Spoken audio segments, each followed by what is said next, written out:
dari sebagian besar korban yang meninggal itu belum pernah ada satupun yang meninggal hanya karena COVID ya. Jadi belum ada ya? Jadi belum. Jadi biasanya memang ada komplikasi penyakit, ada gangguan pernapasan, kemarin ada beberapa yang meninggal karena stroke, ada karena jantung juga ada, dan malah mereka COVID-nya negatif. Gitu. Jadi kita sebaiknya tidak menghubungkan antara COVID-19 ini dengan kematian.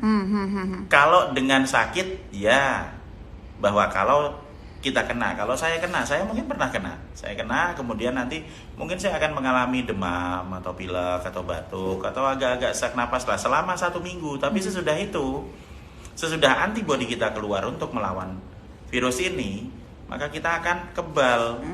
Dan juga antibodi di 2 minggu pasca infeksi itu paling tinggi, sehingga sebagian besar orang mengalami kesembuhan di 2 minggu atau 14 hari setelah infeksi.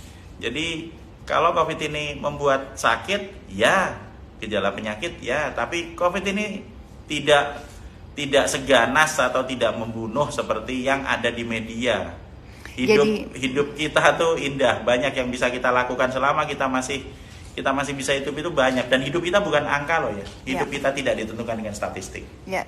Jadi sebenarnya kalau ada yang misalkan di berita yang meninggal karena corona itu sebenarnya sudah komplikasi dengan penyakit lain gitu ya. Betul. Jadi bukan meninggal karena satu virus corona ini sendiri gitu. Bukan.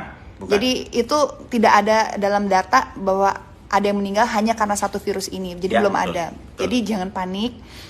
Jangan lantas bingung dan takut dan bahkan jadi curiga dengan setiap orang. Ini banyak kan batuk dikit langsung corona gitu, bersin dikit corona gitu. Jadi sebenarnya ini bisa dibilang tidak menjadi bahaya kalau kita dalam kondisi yang sehat, tapi perlu diwaspadai untuk orang yang sudah umur mungkin gitu, atau mungkin yang punya riwayat penyakit gitu.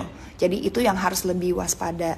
Dan kenapa sekarang kita harus ada di rumah dan social distancing lebih untuk memutus tali rantai penularan tersebut gitu.